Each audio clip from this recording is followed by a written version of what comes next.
बोले संतोषी माते की जय, सूर्यदेव भगवान की जय।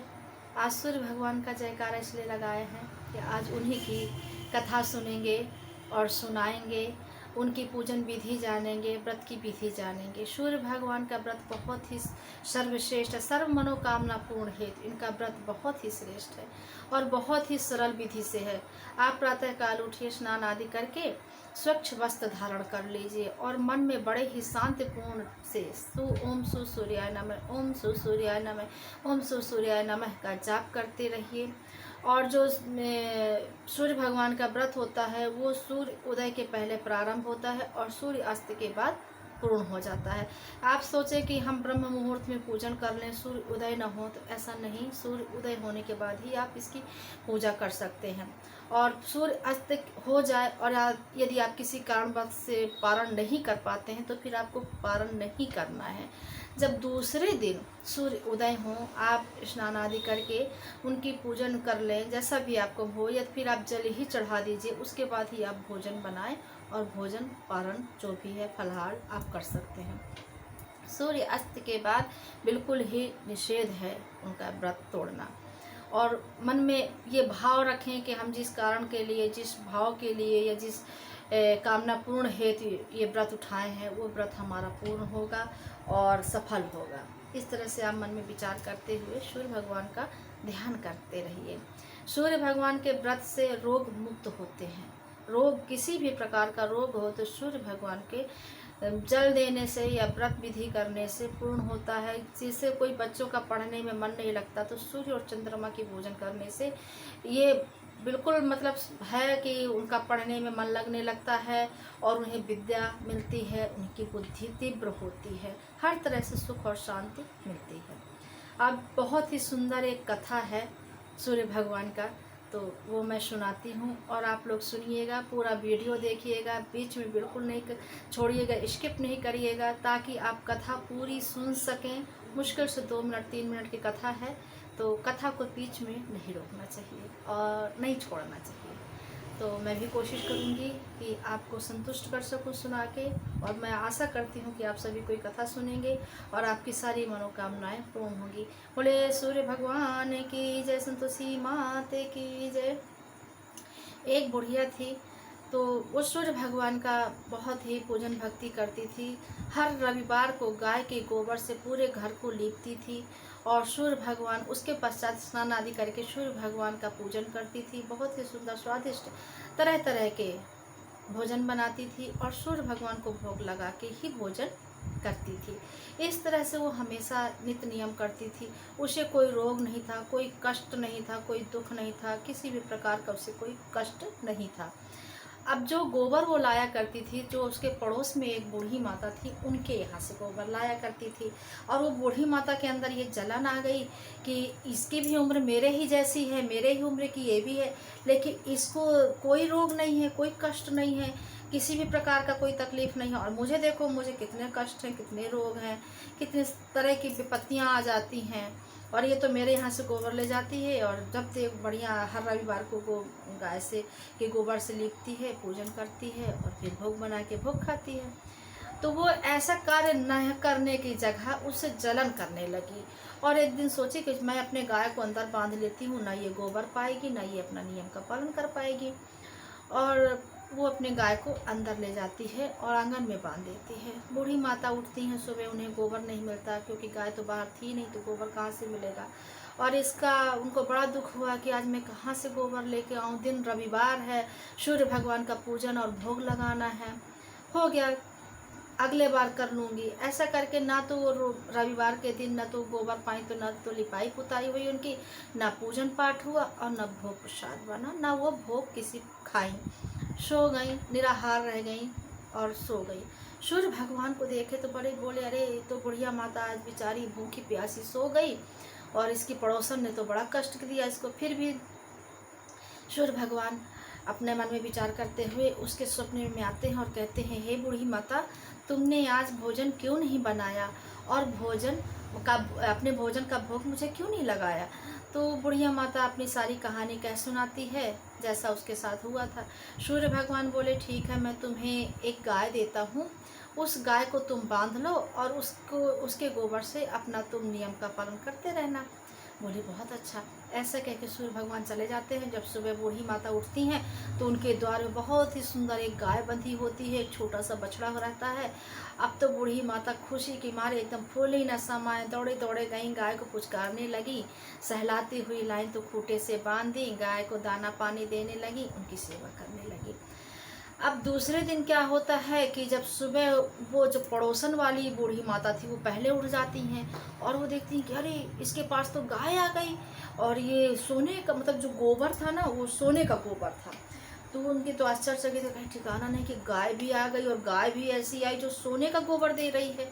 अब उनके मन में लालच भी आ गई और बूढ़ी माता के प्रति उनके मन में बड़ी ईर्ष्या थी। सोची मैं गोबर चुरा लेती हूँ सोने का गोबर, तो वो सोने का गोबर पाएगी नहीं, गाय को अपनी करती रहेगी सेवा। ऐसा विचार करके वो गाय का जो सोने का गोबर था उसे उठा के ले आती है और अपने घर में रख लेती है। दूसरे दिन भी ऐसा उसने किया। अब सूर्य भगवान कहते हैं अरे बाप रे, तो बूढ़ी माता के साथ बड़ा धोखाधड़ी कर रही है ये, और उसे तो इसका कोई ज्ञात ही नहीं है कि मेरे साथ ऐसा हो रहा है। उसे बताने के लिए मुझे ही जाना पड़ेगा। इस तरह से उन्होंने एक उपाय सोचा कि क्यों ना मैं आंधी तूफान लाऊं और इसके मन में ऐसा भाव ला दूं कि अपनी गाय को अंदर ले जाके बांध ले। ऐसा खूब आंधी आने लगी, पानी एकदम उठाया बादल कि हाँ बारिश होने वाली है। अब बूढ़ी माता बाहर आती है और कहती है अरे राम राम, पानी गिरेगा तो मेरी गाय भीग जाएगी, आंधी तूफान आ रहा है, मेरी गाय को बहुत तकलीफ हो रही है, क्यों ना मैं इसको अपने आंगन में आज बांध लेती हूँ। ऐसा विचार करके वो गाय को उठाई और आंगन में बांधने ले जाके। अब क्या था, जब सुबह उठी तो वो वही चीज़ देखती हैं कि जो गाय थी वो तो सोने का गोबर करी हुई थी। बूढ़ी माता तो बिल्कुल एकदम आश्चर्यचकित हो गई कि यह कैसे हो गया। फिर उसने सोचा भाई सूर्य भगवान का वरदान है, कुछ भी हो सकता है, भगवान तो कुछ भी कर सकते हैं। ऐसा विचार करके बड़ी खुशी खुशी अपने गोबर को लाई और एक बर्तन में उठाई और ले जाके अंदर कर दी, अंदर रख ली और उसी से अपना जीवन निर्वाह करने लगी। उसे धन भी मिलने लगा। भाई गाय गौ माता की सेवा तो मिल ही रही है, धन से उसको सब चीज़ का सहूलियत हो गई, सब कुछ मिलने लगा धन देने से। अब जब वो अपने गाय को अंदर बांध ली तो अब उसकी जो पड़ोसन वाली बूढ़ी माता थी वो तो और परेशान हो गई कि अभी तो अच्छा था कि द्वार में बांधी थी तो सोने का गोबर मिलता था, अब तो वो भी नहीं मिल रहा। अब तो उसका और अच्छा हो गया भाई, उसको दान मिलने लगा, सारा काम उसका संपन्न होने लगा। मारे ईर्षा जलन के वो राज्य में गई और राजा से बोल दी। राज्य महल में जाके राजन से सारी कहानी बता दी कि एक हमारे नगर में बूढ़ी माता है जिसके पास ऐसी गाय है जो सोने का गोबर देती है, और वो बूढ़ी माता इतना सारा गोबर क्या सोने का गोबर क्या करेगी। तो राजन उस गाय को आप ले लीजिए, आपके तो राज्य में बहुत सारे काम आते हैं तो उससे आपका बहुत काम बनेगा।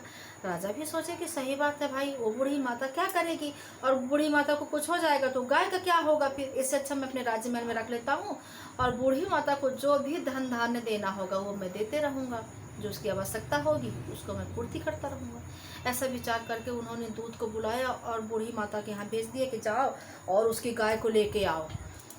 अब दूध चले गए, बूढ़ी माता के बछड़े को गोद में ले लिए, गाय को रस्सी से निकाल लिया। बूढ़ी माता बेचारी रोने चिल्लाने लगी, बिलखने लगी, हाथ पैर जोड़ने लगी, मेरी गाय को छोड़ दो, मेरी गाय को छोड़ दे, इससे ही मेरा जीवन निर्वाह होता है। लेकिन दूध कहाँ सुनने वाले थे, उनको तो अपने राजा के आज्ञा का पालन करना था। लेके आए और राज्य महल में गाय को बांध दिए। अब क्या था, रात जब हुई और जब सुबह उठे तो पूरे राज्य महल में खलबली सी मची हुई थी और एक बहुत ही अजीब सी बदबू पूरे राज्य में वो पूरे महल में आ रही थी।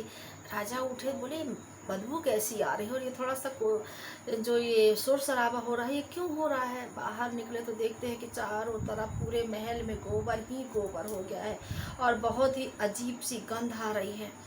राजा के कुछ समझ में नहीं आया कि ऐसे कैसे हो गया। वो अपने दास दासियों को बुलाए, बोले क्या है ये सब, क्या हो रहा है। तो दास दासियों ने बताया कि राजन आपने जो ये गाय लेके आए हैं ना वो न जाने कैसी गाय है, ये तो इतना गोबर करी है कि पूरे राज्य महल में गोबर ही गोबर हो गया है और बहुत ही बेकार बदबू, बहुत ही अजीब बदबू इसकी आ रही है।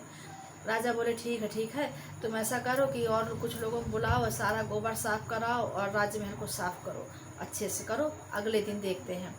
हो गया, राजन का आदेश हुआ और सारे राजमहल को साफ किया गया गोबर से और शुद्ध किया गया। फिर भी जो महक थी, जो बदबू उस समय आ रही थी वो बनी थी, बरकरार थी। रात्रि हुई, राजन अपने राजमहल में गए और जब वो सो रहे थे तो उन्हें सूर्य भगवान के सूर्य भगवान स्वप्न में आते हैं और दर्शन देके कहते हैं कि हे राजन, तुम ये गाय जिस बूढ़ी माँ से लेके आए हो उसके पास में वापस करके आओ, नहीं तो मैं तुम्हारे राज्य का तुम्हारा नाश कर दूंगा। ये बूढ़ी माँ को मैंने दान दिया था, उसकी भक्ति भाव से प्रसन्न होके मैंने ये गाय उसको दिया था, तुम उसे सम्मान पूर्वक वापस करके आओ। अब सुबह सूर्य भगवान उठे, वो क्षमा चाहती हूँ, अब सुबह राजन उठे और बोले, अरे ये हमसे क्या हो गया, हमको तो बहुत बड़ा पाप लग गया, ये बुढ़िया ने तो हमको अच्छा फंसा दिया। ऐसा विचार करते हुए वो सूर्य भगवान से मन ही मन में क्षमा मांगते हुए जल्दी जल्दी नहाए धोए और फिर वो गाय को बड़े ही मान सम्मान से बड़ा पूजन पाठ करके और अपने दास दासियों दूतों के साथ में, सिपाहियों के साथ में, नगर के और भी वरिष्ठ लोगों के साथ में खुद भी राजन उस बुढ़िया माता के पास पहुंचते हैं और कहते हैं, बुढ़िया माता, हमसे बहुत बड़ी गलती हो गई जो तुम्हारे गाय को हम अपने महल में ले गए, और ये भी बहुत अच्छा हुआ कि तुम्हारे कारण आज सूर्य भगवान हमको दर्शन दिए, हमारे स्वप्न में आए और उन्होंने हमसे कहा कि ये गाय वो अब तुमको भक्तिपूर्ण, तुम्हारी भक्ति को देख के उन्होंने ये दान दिया था और ये गाय तुमको मैं देता हूँ और मुझे क्षमा कर दो। और सभी नगर वालों को उन्होंने कहा कि भाई इस बुढ़िया माता को कोई नहीं परेशान करेगा, इसकी सब कोई बात सुनेंगे और जैसा ये करती हैं हर रविवार को वैसा ही पूरे नगर के लोग करेंगे। उन्होंने ढिंढोरा पिटवा दिया कि मेरी आज्ञा है कि सभी कोई रविवार को गाय के गोबर से पूरा घर स्वच्छ करेंगे, लीपेंगे, पुताई करेंगे बढ़िया, फिर स्नान आदि करके भोजन बनाएंगे, सूर्य भगवान का पूजन विधि करेंगे और उन्हें भोग लगाने के पश्चात ही भोजन करेंगे, यानी भोग खाएंगे, ताकि सभी लोगों को सभी तरह के कष्टों से मुक्ति मिले, सब कोई रोग मुक्त हों और राज्य में खुशहाली आ जाए, सबका जीवन सुखी हो जाए। और इस तरह से नगर के सभी लोग वैसा ही करने लगे जैसा बूढ़ी माता करती रही हैं। बूढ़ी माता का और मान सम्मान होने लगा, उनको और सब कोई मानने जानने लगे और उस पड़ोसन को, उस बुढ़िया को जिसने राजा का कान भरा था और जिसने बुढ़िया माता को परेशान किया था, उसको उन्होंने उचित दंड दिया, उसे हिदायत भी दी कि तुम ऐसा दोबारा नहीं करोगी, नहीं तो तुम्हें और भी ज़्यादा दंड दिया जाएगा। तो ये थी सूर्य भगवान की कथा और पूजन की विधि और उनकी महिमा, जो बहुत ही सुंदर और बहुत ही मधुर है। तो इस प्रकार से जो सुना रहा है सूर्य देवता उसकी भी कामना पूर्ण करें, जो सुन रहे हैं भगवान उनकी भी कामना पूर्ण करें। और ये वीडियो देखने वालों को बहुत बहुत धन्यवाद, बहुत बहुत क्या कहना चाहिए, धन्यवाद ही है ना बहुत बहुत धन्यवाद। और सब कोई प्रेम से बोलिए, बोले संतोषी माते की जय, सूर्यदेव भगवान की जय। कथा के बीच में जो भी भूल चूक हुई हो, जो भी त्रुटि हुई हो या आप लोगों का